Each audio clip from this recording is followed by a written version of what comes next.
First question is just on your basic position. The second is going to be on operations. And the third on your leadership generally and in the past. And, of course, all of the pro-life issue, clearly. Absolutely. So a lot of us have come to the pro-life place through a circuitous route. I used to be an advocate, a pro-choice advocate. And now, because I became convinced that it was the killing of a human being, I became quite the opposite. So it had a consequence in my life. A lot of us have come through different places, you know. Mine is kind of a immediate one. The first question that I have for you is really about your own position, how you feel about it, how you articulate it, why you have arrived at the pro-life position, how that has been shaped, and your experience in actually promoting that view.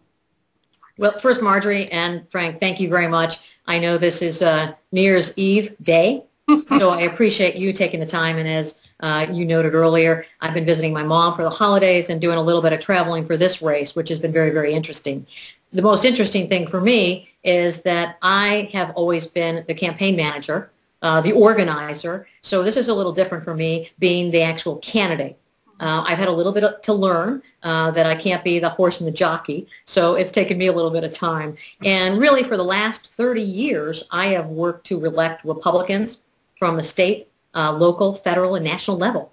So no one has really ever asked me what my positions were on any issue. And I think that that's been the most interesting thing because I've never even thought about it. I've worked for so many candidates over the years. But I am, in fact, pro-life. I believe that life begins at conception and goes through natural death. And I have to say that that has been something that I have believed since the beginning of Maria. And I say that because of my faith and because of my family.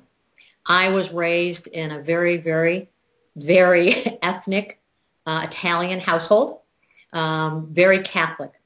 And quite honestly, I have only attended Catholic schools all of my life, from kindergarten through college. As a matter of fact, the first 8 years of my life, I spent more time in church than in the playground because we went to church every day. And I was very fortunate because I was not only raised by very, very loving parents, but I was raised by the Sisters of St. Joseph and our diocesan priests, who I'm still very, very close to. 3 of my best friends in college became priests. As some of my friends have said, no wonder you're not married. You drive them to the priesthood. But my friends don't go there. We've all got one. And one of them I'm very proud of in Buffalo, who's just celebrated his 25th Jubilee, which is really remarkable. I don't really feel that old, but it is really remarkable. So for me, it is something that I have always grown up with, and my faith and my family and my friends are very, very, very important to me. But that's how I've been raised. And again, whether it's been through my schooling, my friends, my family, that's just the way I have been raised over the last 50-some years. Well, that's a beautiful story. It's one that I have not had the benefit of sharing. I had to have it clobbered over my head. So you had a great blessing. The experience angle, I know I've tracked your career and admired it over the years. What are the opportunities you have had, and what have you done with that conviction in terms of being able to press it forward? You know, as I said, most of the last 30 years, I've really I worked at the Republican National Committee, the National Republican Congressional Committee, or worked outside it with specific candidates. Congressman Bill Paxton, who was a high school friend of mine. He went to the all-boys Catholic school. I went to the all-girls Catholic school, and we ran races together, all of which, I might add, in our youth we lost. Thank God, as we matured, we were able to elect Bill to Congress. But for me, you know, what I have done over the years is really, in my career, is build coalitions and built very, very strong coalitions that have elected very conservative Republican candidates on all levels. And I have continued to do that for the last 30 years, particularly my days with Bill Paxton, starting out when I ran his race for Congress, which we won. We worked very closely with the National Right to Life and the New York Right to Life organizations. We worked very closely in ways at the Republican National Committee and at the NRCC that I believe we've maybe gotten away from a little bit, and that's one of the reasons that I'm running for chairman. We need to continue to build strong, conservative, socially conservative, fiscally conservative, national defense conservative coalitions. And I think you might note from my campaign, I put out about 4 position papers, Path to Victory, in 2012. One of the things that we've called for is, as of April of 2011, we would ask all of the 50 states and the territories to submit a plan for Victory 2011-2012. And we're looking at this as an 18-month plan so that we can get ready for not only the 2011 races, but also ready for the 2013. And one of the key components of those state victory plans would be a strong coalition plan. And that would involve, obviously, the work that we have done and continue to do over the years with the National Right to Life, with the Eagle Forum. I've worked in the past with the Family Research Council and various other groups. They would have to be key components of this plan. And the reason I say that is because we know that we can win election with our conservative voters. We elect conservative Republicans. We have a pro-life speaker, a pro-life president, which I hope to do in 2012, and a pro-life U.S. Senate, as well as local races that will be of importance. The last thing I think that is something that we've not done as much of, and it was a very successful program in 2000. And you'll also note I have not talked a lot about this because this is tactical, but in 2000, I worked very closely with Catholic Outreach, thanks to Jim Nicholson and Deel Hudson, who were just lifesavers. We established probably a historic Catholic Outreach program in 2000. That program was well-funded, had resources that were necessary to go out and register Republicans, Catholics as Republicans, because they believe in our platform, they believe what we believe. We were able to identify Catholics. We were able to get, again, not only Catholics, but conservatives out to vote, which is really our goal, to motivate folks to vote. And there's nothing better than movement conservatives, social conservatives that will come out and vote for our candidates once we educate them on what our candidates stand for. So that's been a big part of what I have done over the last 30 years. You know, in fact, you're answering that question in such a complete way. It means that the second question is mostly answered, but you may want to add, and that is looking at the pro-life issue specifically moving forward. There are changes that I believe that you have just illuminated that you may see are necessary. Changes from the past couple of years. So because no one better than you understands the detail of the operations and the necessity for turning out pro-life vote, are there specific changes that you would make moving forward, moving into this next crucial election? You know, Marjorie, as I said, I think for me, not knowing what's been done over the last 2 years, maybe just that we need to do more. I think, again, it's going back to what I know best, and that's organizing, organizing, organizing. And you have to have a plan. And that plan can't be established 2 weeks or 2 months before an election. These are relationships with organizations that have been going on for decades. These are relationships with state parties that really understand the importance. And if they don't, we can provide the expertise. So for me, I think looking ahead, very, very importantly, is the victory plans, which include, as I stated earlier, strong social, conservative coalition plans. It's very specific with goals. Secondly, I would look at using technology much better, where we're able to store all of this important information that we have, getting that to the state parties on the state and local level to be able to use that. I know that we do a little bit more of that with organizations, but I think that there's more that we can do. Third, having and continuing the open door policy, whether it's the weekly meetings that I had with the Eagle Forum back in 93 and 94, or the conference calls that we had with the Christian Coalition, being able to work with organizations on a day-to-day basis. Uh-huh. Also, you can't leave out the state organizations. It's great to work with the national organizations, but many times it's the state organizations Right. that really need the help, the organization, and the resources. We certainly found, and the resources is key, and then I'll go on to the last because I'm dominating more than I should have. But the resources... It always happens, Frank. Because who wants to go on to Frank? I mean, come on. The finding of the message and the issue in the healthcare debate that was crucial, the one area of bipartisan consensus was to keep abortion out of healthcare. I mean, in the end, there was a lot of other consensus, but that in the end became a trigger issue. And the ability to put RNC resources behind lobbying in those key districts, in my view, would have been really helpful, would have been really important. And it would have also helped build the mandate that led to what I think SBA did with other organizations very well, which is to actually make change in those districts when the guys went it wrong or the girls went it wrong, whatever. So I agree with you, working day to day so that we come to a consensus about the tactical place to put those. It is the resources that you said that is that some kind it can be a game changer. Either it does or doesn't happen for the movement. So. Well, I can give you state by state, which I won't bore you. I can also tell you campaign by campaign. But my experience has been where you have a hand-in-glove relationship, that is where you're most successful. Was successful in electing Bill Paxton, one of the most pro-life members of Congress, one of the most pro-life members in the New York delegation. And I think that it goes on throughout our victories with George W. Bush and his reelection. So I think, again, you could cite that over and over again for successful campaigns. Okay. So thank you. And the last part, and then we'll move on to Frank, is a question that we've asked of every other potential chairman, and it's about where your leadership has been.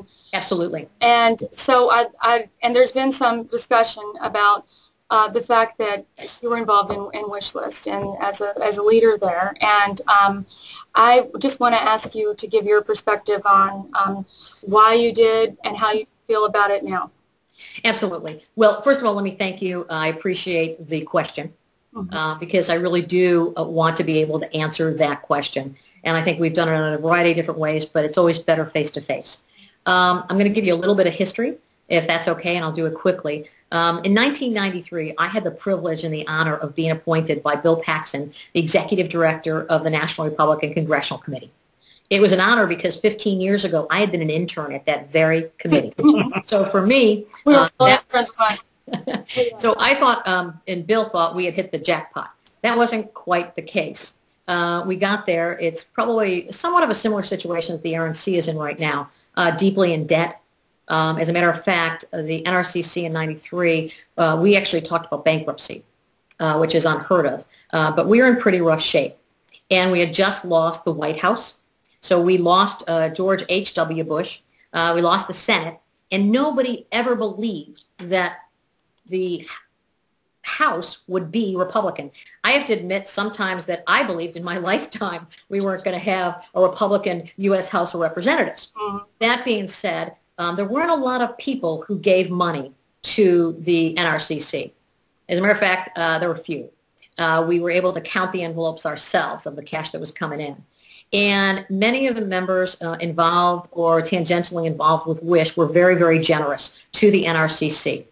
They helped raise money. They gave us money. And they never asked how that money was going to be used or what candidates were going to get that money. And because of their efforts, their financial resources, they helped us elect a Republican conservative Congress. For the first time in 42 years, we elected a Republican majority. We also elected a pro-life speaker. In 1997, they asked me to help them. I told them that I was, in fact, as they knew, pro-life. They understood that. And they asked me to help them with women candidates. I did that for 1 year. My involvement with WISH was pure and simple, was to use WISH as a vehicle against Emily's list to elect Republican women. After a year, it became clear to me that unlike the 80s and 90s, we had a lot of pro-life women that were now running. And we needed to get more women to run. And I started, co-founded with several other friends, ViewPAC, which was a PAC that allowed us to give to pro-life women running for Congress. We are still in existence. We still give money to pro-life women candidates. As a matter of fact, just this last go-around, people like Martha Roby were maxed out donors to us, Anne Marie Burkle, Kelly Ayotte.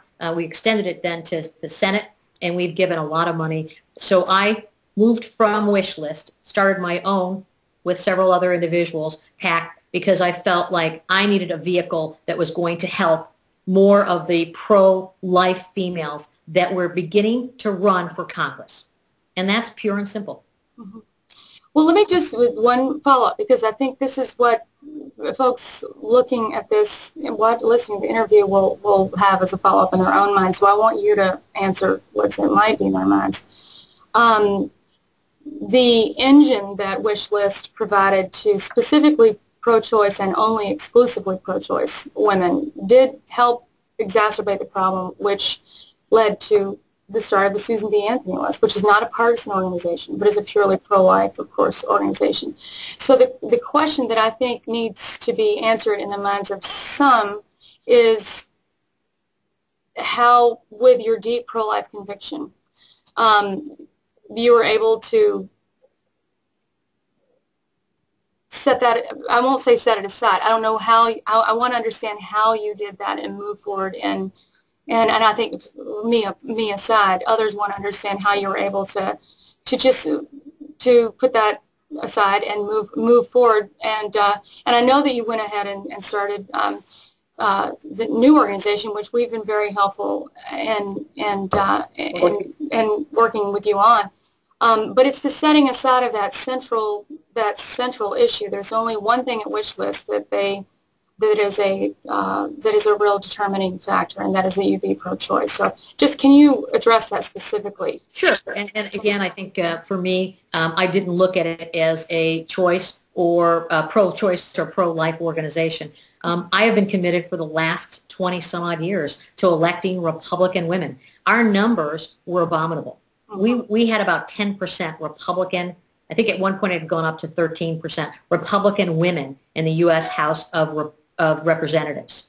Democrats had about 30 to 40% in the U.S. House of Representatives. And my goal, again, was... We knew them well, honestly. I mean, I was there at the same time on the other side of Barbara Boxer, Nancy Pelosi, Nita, all the crowd. I understand. Exactly. And there is, I mean, I wish I could simplify it more, but I... rightfully, wrongfully, I looked at it from purely a standpoint of electing women, and upon realizing, and again, remember, times were a little bit different than many of the women, both Republican and Democrat, that ran were pro-choice. So that was not a good thing either.